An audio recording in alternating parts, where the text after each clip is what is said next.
La bourse, pour moi, c'est une question de famille, c'est une affaire de famille. Mon grand-père, qui ne savait pas lire, investissait en bourse et il a tout perdu là, durant le crack de 29. Je pense que j'étais en secondaire 5, puis j'avais reçu en cadeau une calculatrice HP financière. J'ai passé mes vacances des fêtes à lire le livre de mathématiques financières. C'est comme ça que j'ai appris mathématiques financières. Disons, quand j'étais même adolescent, c'est la piqûre du marché boursier qui m'a pris quand je regardais les cotes boursières dans les journaux. Et j'ai eu finalement la chance de rencontrer, de connaître quelqu'un qui était un des premiers membres individuels à la Bourse de Montréal. J'avais à l'époque, je pense, 18 ans. Et puis quand je suis arrivé sur le parquet, j'ai dit « Wow, c'est ici que je veux travailler ». Dans mon cas, ma première journée de travail à la Bourse, ça a été le crash de 1987, le 19 octobre 1987. Première journée, donc, il y avait quelqu'un d'absent. Je me suis retrouvé maintenant le marché sur des options de Cascade et Bombardier. Et on parle à une époque où on pouvait faire ça, alors j'étais même pas inscrit, c'était totalement illégal. J'étais même pas encore officiellement un employé. Pour certains, ça a été très, très coûteux, une journée, mais pour moi, ça a été la meilleure journée de ma carrière. C'était tellement excitant d'arriver sur un marché boursier, puis de voir tous les négociateurs vraiment en action. Et puis, il a fallu apprendre les signes. Les signes, on les distinguait en unités, en dizaines et en centaines. Et donc, l'unité, c'était les doigts de la main. Donc, 1, 2, 3, 4, 5. Mais comme on fait pour faire 6, on tourne la main, on fait 6, 7, 8, 9.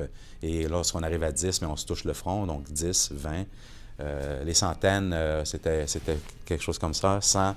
Puis il y avait les milliers, là, on avait toutes sortes de gestes qu'on pouvait accompagner pour faire des milliers de contrats. Toute une expérience.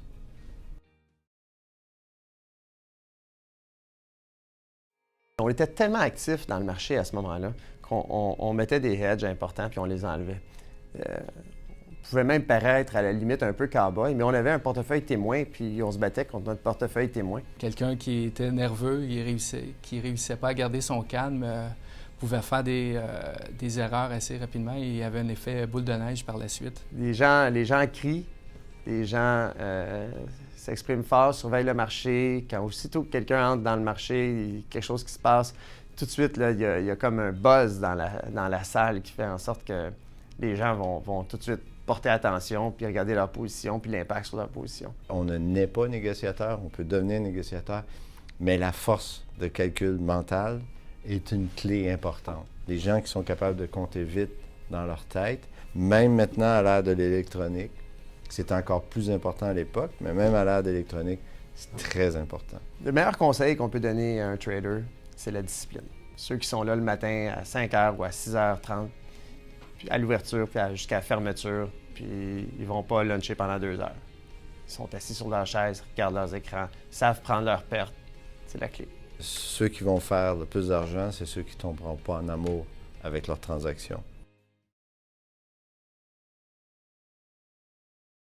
Quand j'étais à l'université, on n'avait vraiment pas l'équipement qui nous aurait permis de tester c'est quoi. Ce qui est vraiment intéressant pour les étudiants à faire une simulation boursière, c'est que ça nous amène à vraiment mettre en application les connaissances qu'on a apprises, évidemment, à l'école, autant au cégep qu'à l'université. Peut-être que le portefeuille que vous allez mettre en place, ce ne sera pas celui qui va rapporter le plus, mais c'est celui pour lequel vous allez apprendre le plus. Et c'est dans cet objectif-là qu'on doit le faire. Avoir l'opportunité de pratiquer c'est quoi des options, de rentrer des transactions, de voir la réaction par rapport au sous-jacent, c'est quelque chose qui est extraordinaire et que j'aurais tellement aimé, j'aurais sauvé tellement d'argent plus jeune d'avoir eu la chance de pratiquer avant d'exécuter pour de vrai.